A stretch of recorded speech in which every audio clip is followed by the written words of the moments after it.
안녕하세요. 고급회계 수강생 여러분들. 6장 연결의 기타 사항 교재로는 573페이지인데요. 내부거래 손익, 상호 채권 채무 이런 것들을 환산할 때 적용할 환율이 어떻게 되는지 한번 고려해보는 시간을 갖겠습니다. 예 5번인데요. 1년도 10월 1일에 지배기업인 갑회사는 한국에 소재하고요. 기능통화, 표시통화가 모두 원화입니다. 종속기업인 A회사한테, 즉 미국 소재하는데요. 기능통화는 달러화래요. 재고자산을 100달러 수출을 했대요. 보고기간 말인 1년도 12월 말 현재 매출채권은 회수가 안 됐는데 미실현이익은 없대요. 즉 A회사는 수입한 100달러에 해당되는 재고자산을 모두 외부에 팔았다는 겁니다.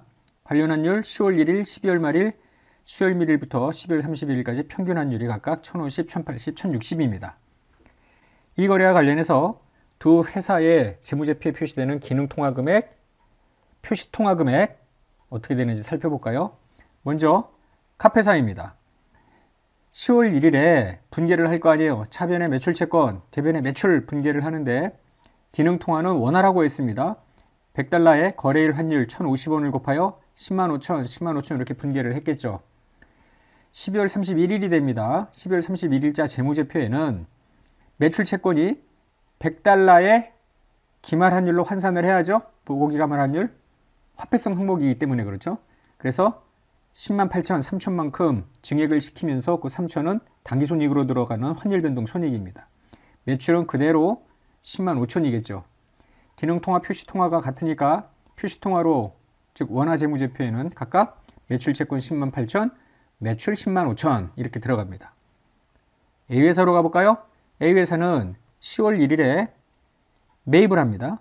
그러면은 차변에 재고자산, 대변에 매입채무.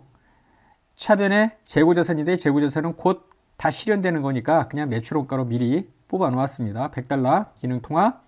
자, 12월 31일 그대로 매입채무는 결제하는 상태로 가 있고 이제 재고자산이 완전히 매출원가로 바뀌어 있겠죠. 자, 요걸 기초로 하여 표시통화로 환산을 할 거 아니에요. 매입채무를 비롯한 모든 부채, 자산 전부 기말환율 1,080원을 곱해서 10만 8천이 될 겁니다. 그래서 나중에 두 재무제표를 합치면서 관련 내부거래 채권 채무니까 이 10만 8천은 상계가 될 거예요. 문제는 이 매출과 매출원가도 상계를 해야 되는데 문제는 이 매출 원가를 거래일 환율로 환산할 거냐 평균 환율로 환산할 거냐에 따라서 이 금액이 달라질 거 아니에요. 거래일 환율이면은 10만 5천, 모든 수익과 비용은 평균 환율로 한다 그러면은 10만 6천으로 환산이 될 텐데 이게 만약에 10만 6천이 되면은 이쪽 매출과 매출원가가 상쇄되어 있지 않는 문제가 생기겠죠. 따라서 거래일 환율로 환산해야 된다라는 결론을 얻을 수 있겠습니다. 더 나아가서 내부 미실현 이익이 있는 경우에도 문제가 되는데요. 좀 전에 했던 예는 내부 미실현 이익은 없었죠. 자, 내부 미실현 이익의 환산, 관연도 미실현 이익이 실현될 때 문제를 한번 들여다보자고요. 내부 미실현 이익이 있는 경우 지금 A회사가 수입을 해왔죠. 이거 안 팔고 있었다 치자고요. 그럼 내부거래 이익이 예를 들어 뭐 20달러 이렇게 있었다고 가정을 해요. 그런데 분계를 할 때 요렇게 연결 분계를 할 때 달러로 하는 게 아니라 원화로, 왜냐하면은 연결재무제표는 표시금액이 원화로 돼야 되니까 이게 전부 원화이어야 될 거 아니에요. 이때 재고자산은 마감 환율로 환산이 될 거 아닙니까? 그런데 매출원가를 거래일 환율로 환산하면은 원화 금액이 좌우 불일치되는 문제가 생깁니다.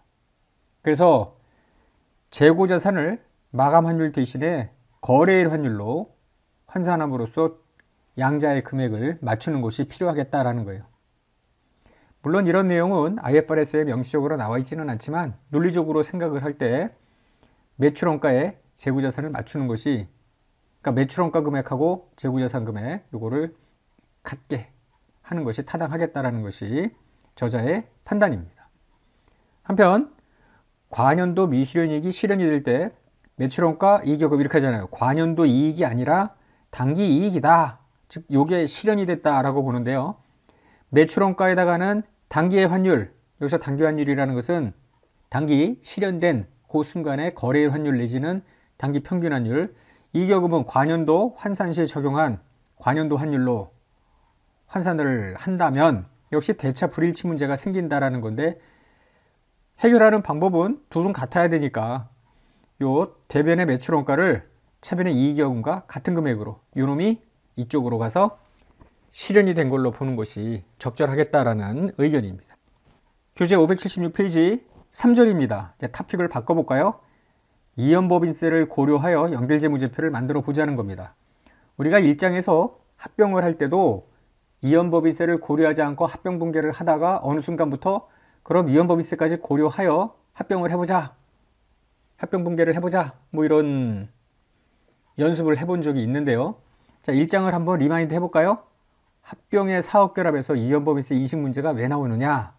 피취득자가 갖고 있던 자산 부채를 공정가치로 갖고 오죠. 이 공정가치가 새로운 뉴 북밸류가 될 거예요.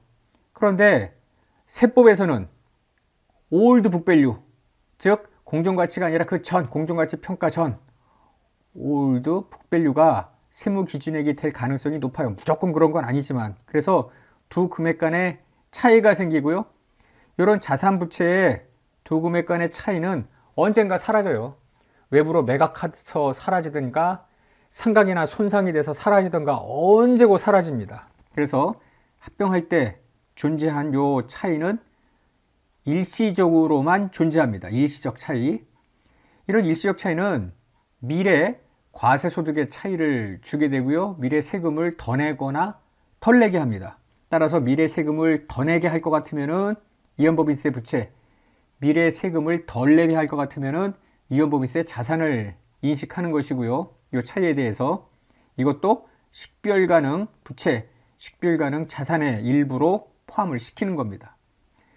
다만 우리가 1장에서 또 주의를 요했던 게 뭐냐면 합병분계를 할 때 여기 자산 부채 이전 대가 놓고요.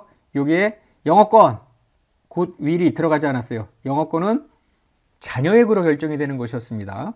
그런데 보통 영업권은 세법에서 인정을 안 해줘요. 영업권의 세무기준액은 0일 가능성이 높습니다. 그렇기 때문에 일시적 차이가 발생이 되어 요거에 대한 이연법인세 부채를 넣어야 하는데, 만약에 이연법인세 부채를 넣으면은 대차가 안 맞으니까 요거만큼 또 올라가야 되잖아요. 영업권이 또 증가하니 거기에 이연법인세 부채를 또 인식하고, 즉 자녀액으로 결정되는 이연법인세가 계속 흔들리는 문제가 생깁니다. 이를 해결하기 위해서 영업권에 대해서는 예외적으로 이연법인세 부채를 인식 안 한다, 이런 것도 모두 1장에서 설명한 바 있습니다. 우리가 중급회계 2에서 이연법인세를 배웠다면 뭐 별 문제 없겠습니다만, 지금 처음 듣는 학생 혹은 1장에서 했더라도 헷갈리는 학생들을 위해서 다시 한번 연습을 해보고 가겠습니다. 자, 1년도 말에 어떤 자산의 장부금액이 1000이야. 이 장부금액이라 하면 만약에 장부금액과 공정가치가 다르다면 공정가치로 조정한 후의 금액이라고 보면 돼요. 이게 전부 공정가치가 반영된 장부금액. 그런데 세무기준액은 올드 북밸류, 요건 뉴 북밸류라고 생각하세요. 옛날 금액이야. 이렇다고 가정을 해봐요. 그럴 때 세무조정이라 하면 자산의 회계상 금액을 텍스상 금액으로 바꾸는 게 세무조정이에요. 장부금액 너무 더 크네. 세무기준액이 줄어야지. 그래서 세무기준액에 맞추기 위해서 자산 20을 감소하는 세무조정을 합니다. 자산을 감소, 즉 순자산을 감소시킨다는 것은 과세소득이 줄어든다라고 생각을 하면 돼요. 그래서 1년도에 과세소득이 감소되어 1년도에 납부할 세금도 줄어듭니다. 근데 그걸로 끝나는 게 아니라, 즉 완전 공제감면이 아니라 차기 이후에 요 지금 마이너스 한 요 조정은 플러스로 바뀌어요. 상각을 통해서 혹은 매각을 할 때 전부 그 차이가 리버스 되는 겁니다. 그래서 X2년 이후 이게 X2년이 될지 3년이 될지 4년이 될지는 모르겠으나 어쨌거나 미래에 20이 증가되는 세무조정을 하게 돼요. 그렇다면 X2년 이후에 과세소득이 증가되고 세금을 다시 뱉어내야 합니다. 우리의 관심사는 X1년 말입니다. 자, X1년 말에 지금 이런 일시적 차이가 발생을 하면은 당장 과세소득은 감소하지만 차기 이후에 다 뱉어낼 거라서 차기 이후에 세금을 더 낼 의무가 생기니까 그것을 1년도 말에 부채로 인식하자. 이름은 이연법인세 부채입니다. 그래서 일반적으로 합병을 할 때 자산의 공정가치, 장부금액은 결국 공정가치로 측정한 거 아니에요. 이게 세무기준액보다 높기 때문에 이연법인세 부채를 인식을 하게 돼요. 분개를 할 때 여기 자산이 더 많잖아요. 여기에 이연법인세 부채가 들어간다. 즉, 요 자산에서 부채 뺀 금액은 애프터 텍스 금액이다. 이렇게 생각해도 뭐 큰 무리는 없겠습니다. 경우에 따라서 세무기준액보다 자산의 장부금액이 적을 때가 있는데요. 반대로 생각하면 되겠습니다. 세무기준액에 맞추기 위해서 자산을 30만큼 증가시키는데 그렇다면 1년도 소득이 증가되어 세금을 더 내야 되지. 그러면 2년도 이후에는 덜 내게 돼 있죠. 미래 법인세 부담액이 줄어들어요. 미래의 세금을 우리는 덜 내요 라는 걸 1년도 말에 알고 있다고. 그래서 1년도 말에 이연법인세 자산을 인식하는 거다. 이렇게 이해를 하면 되겠습니다. 연결재무제표를 작성할 때 일시적 차이가 발생하는 경우는 일단 두 가지로 생각해 볼 수가 있겠는데, 동그라미 1번 종속기업 투자와 종속기업 자본을 상기할 때, 즉 종속기업 자본이라면 종속기업 순자산인데 이 자산부채 장부금액과 세무기준액이 다를 경우 이 장부금액이라고 하면 이 공정가치로 이미 수정을 한 그 금액이라고 보면 되겠죠. 일반적으로 세무기준액은 역사적 원가로 세법이 규정하는 경우가 많기 때문에 다를 수 있겠습니다. 요거는 방금 전에 보았던 1장에서의 합병 그 사례하고 다르지 않죠? 자, 두 번째로는 내부거래 미실현이익 제거. 이익을 붙여 팔았습니다. 그럼 매입한 쪽의 재고자산에는 이익이 지금 내부거래 이익만큼이 더 부풀려 있잖아요. 예를 들어 100이 아니라 110으로 되어 있어. 그런데 연결을 할 때 이 내부거래 이익을 감소시키자라는 거 아니에요. 100으로 만들자라는 건데 텍스에서는 이런 재고 개념이었기 때문에 그냥 110이 돼요. 텍스상 금액이 더 많은 이런 사례가 됩니다. 앞서 우리가 텍스상 기준액이 더 많을 때는 이연법인세 자산을 인식하는 거 그런 사례를 봤었죠. 다시 한번 여러분들이 계속 생각을 해야 됩니다. 세율을 일시적 차이에다 곱하여 이연법인세 부채나 이연법인세 자산을 인식해야 되는데 이때 적용할 세율은 해당 일시적 차이가 발생한 자산 부채를 갖고 있는 기업에 적용되는 세율입니다. 따라서 종속기업 순자산의 세무기준의 공정가치가 다를 경우에는 그 일시적 차이에다가 종속기업 세율을 곱하면서 이연법인세 자산부채를 인식을 하는 겁니다. 미실현이익은 하향 상향으로 나뉠 수 있겠는데요. 하향 거래는 종속이익 해당 자산을 갖고 있죠. 상향 거래는 지배기업이 해당 자산을 갖고 있습니다. 그래서 각각 종속기업 또는 지배기업이 입에 적용되는 세율을 곱하여 이연법인세 자산부채를 인식을 하는 거예요. 먼저 종속기업 투자와 자본을 상계 제거할 때 일시적 차이인데요. 예를 들어서 건물의 공정가치가 장부금액보다 크다고 치자고요. 그래서 이 건물을 공정가치 장부금액 차이만큼을 지금 올릴 거 아닙니까? 이렇게 건물을. 흔히 했던 분계입니다. 자본금, 자본이익금, 이익금에서 건물 이랬는데 예를 들어 이 북밸류, 페어밸류 차이가 100이라고 가정을 해봐요. 그러면 우리가 지금까지는 그냥 이 금액의 만약에 80% 지배지분이다 그럼 0.8과 종속기업 투자를 퉁쳤는데 이연법인세를 고려해보자라는 거죠. 세법상 건물 금액은 이 북밸류, 페어밸류 차이를 조정하기 전 금액입니다. 공정가치가 반영이 되지 않은 금액이라고 보면 되죠. 따라서 이연법인세 부채를 인식합니다. 가산화 일시적 차이가 발생이 되니까. 헷갈린다고요? 요 차이 나는 거에 차변, 대변, 이게 차변이니까 반대쪽이라고 생각하세요. 요 부채 이렇게 그냥 기계적으로 생각하셔도 무리는 없어요. 그래서 100 곱하기 텍스 레이트만큼. 그러면 여기는 100이고 100의 텍스니까 결국 순액으로 100 곱하기 1 마이너스 세율만큼이 잡히게 된다라고 보면 되고요. 지금 이렇게 해서 여기까지 녹색으로 네모 칠한 것이 순자산의 공정가치고요. 요거는 애프터텍스 금액이 되겠죠. 이 금액에 만약에 지배지분이 80%다 그러면은 0.8하고 종속기업 투자랑 상계하여 영업권 이 금액의 0.2만큼이 비지배지분 이렇게 끝나는 겁니다. 그런데 1번 분기 말고 이제 두 번째 분기할 때도 조심을 해줘야 되는데 요 북밸류, 페어밸류 차이를 유발하는 요 자산은 언젠가 사라져요. 건물 같은 경우는 매년 상각을 통해서 사라지죠. 팔지 않더라도 토지는 매각할 때 사라질 거고요. 그러면 이 건물 내역연수에 걸쳐 건물 죽으면서 감가상각비 이렇게 인식을 할 거예요. 죽은 것만큼. 그러면 이 건물이 점점 매년 죽으니 요거에 세율 곱해서 계산한 이연법인세 부채도 계속 죽어야 될 거 아닙니까? 그래서 만약에 10년이면은 이것도 10분의 1만큼 이연법인세 부채를 죽여야 돼요. 이때 상대 계정은 모두 법인세 비용에 가감으로 넣으면 되겠죠? 예제 9번 봅니다. 갑은 1년 초에 의뢰사 주식의 80%를 100만 원에 샀대요. 지배기업이 되었습니다. 지배력 취득일 현재 의뢰사의 자본의 장부 금액은 100만 원, 자본금 70, 이익금 30인데 건물의 공정가치 장부 금액 차이가 10만 원이래요. 요 나머지를 제외한 건 다 똑같고 10년 생각이랍니다. 여기까지는 뭐 흔히 우리가 보았던 뭐 그런 사례들이죠. 당기순이익 5만 원, 내부 거래는 없었다라고 봅니다. 자, 일시적 차이를 고려해서 연결분계를 하려는 것이고요. 갑의 세율 30, 의뢰 세율 25. 지금 일시적 차이가 발생되는 사례는 건물 때문 아닙니까? 그러니까 건물은 누가 갖고 있었던 거예요? 을이 갖고 있던 거죠. 그래서 25% 세율을 적용해서 이연법인세 자산이에요, 부채예요?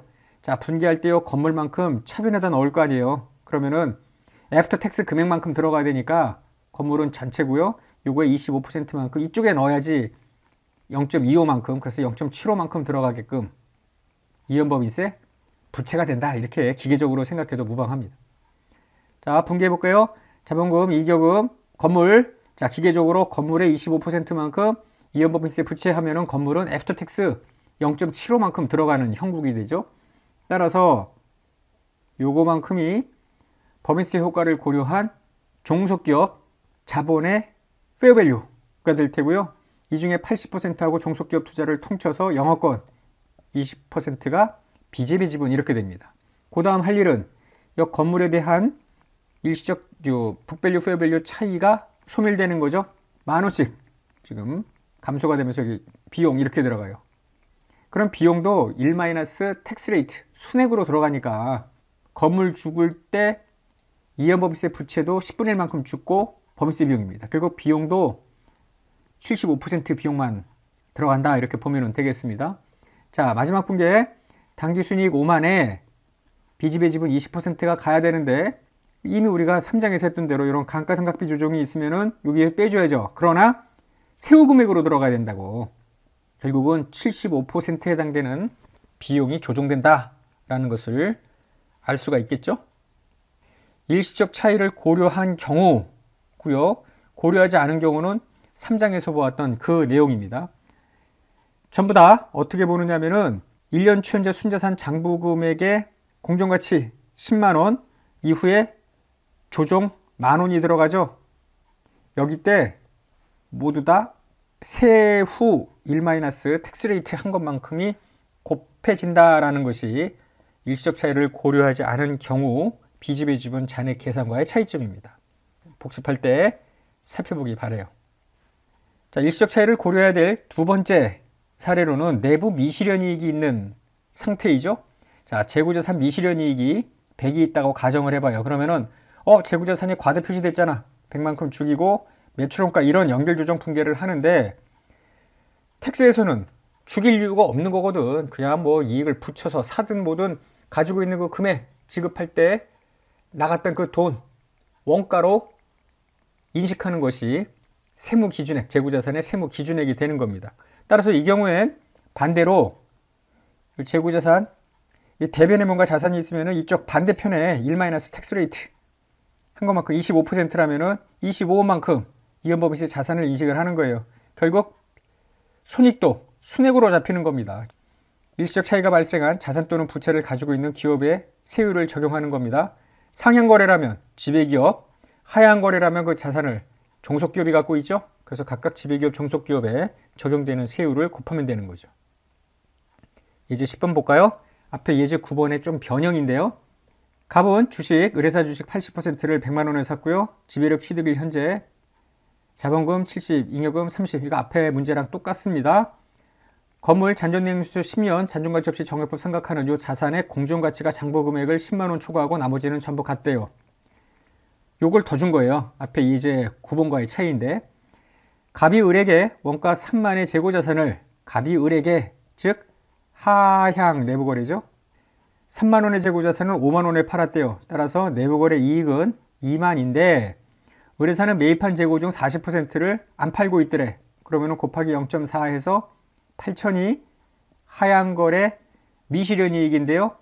이걸 세후 금액으로 바꾸려면은 이연법인세를 인식을 해야 되는데 의뢰사가 갖고 있는 거죠. 25% 세율을 곱할 겁니다. 문제 풀어볼까요? 자, 1년도 말 연결조정분계 자본금, 이익여금, 건물 집어넣어야죠.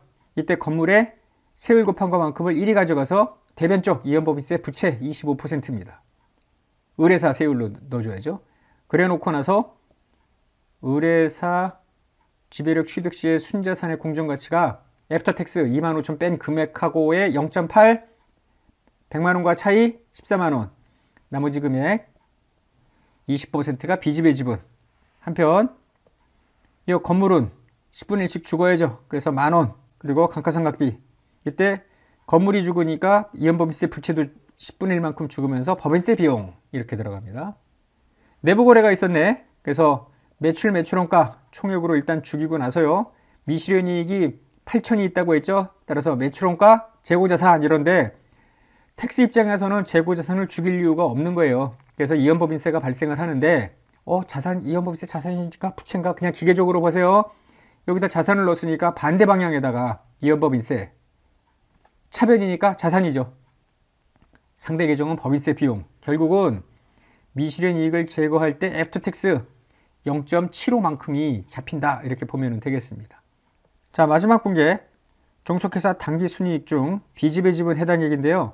당기순이익에 감가상각비 조정이 앞에 있었죠. 북밸류, 페어밸류 차이 조정, 그거의 순액 개념이죠. 7,500이 빠져야 되겠습니다. 그리고 20%인데 요 미실현이익 요 8,000하고 2,000, 6,000은 안 하나? 안 하죠. 이유는 요 미실현이익이 하향 미실현이익 아닙니까? 하향 미실현이익은 조정할 이유가 없는 거죠. 밑에서 계속 설명이 나오는데요. 만약에 재고자산 내부거래가 상향거래였다면은 이때 얘기가 달라지지. 자, 상향거래면은 매출원가, 재고자산 유아가치 해놓고 나서 매출원가가 이쪽이니까 재고자산이 이쪽이고 이쪽에다가 이연법인세 자산 해놓을 때 8천 곱하기 이번에는 25%가 아니라 상향이니까 지배기업이 갖고 있을 거 아니에요. 지배기업의 세율 30%를 곱해서 이연법인세 자산, 이쪽이 법인세 비용이 되고요. 자, 5번 분기할 때 1년도 당기순이익에 7,500만큼 감가상각비 순액 넣고 매출원가 법인세 비용 요거 미실현 이익도 상향이니까 집어넣어주고 20%만큼 가져가는 분기를 해야 되겠죠. 한편 1년도 말에 내부 미실현 이익이 2년도에 실현이 됐다면 2년도 연결재무제표를 작성을 할 때 이렇게 다음과 같이 전부 다 조정을 해주면 되겠죠. 이익여금 매출원가 하면서 여기에 왜 이연법인세는 없는가? 이연법인세는 없는 이유가 뭐냐면은 단순합산재무제표를 2년도 말 현재 단순합산재무제표를 합치는데 2년도 말 재무제표에는 일시적 차이가 남아있지 않기 때문에 이연법인세 자산이 표시되어 일 리가 없죠. 그래서 이익잉여금으로 표시를 한 겁니다. 전년도 비용이 아니라 단기 비용이다. 이런 식으로 생각을 하면 되겠죠. 오늘 강의 여기까지 하고요. 다음 시간에 또 새로운 토픽으로 여러분들을 만나 뵙겠습니다.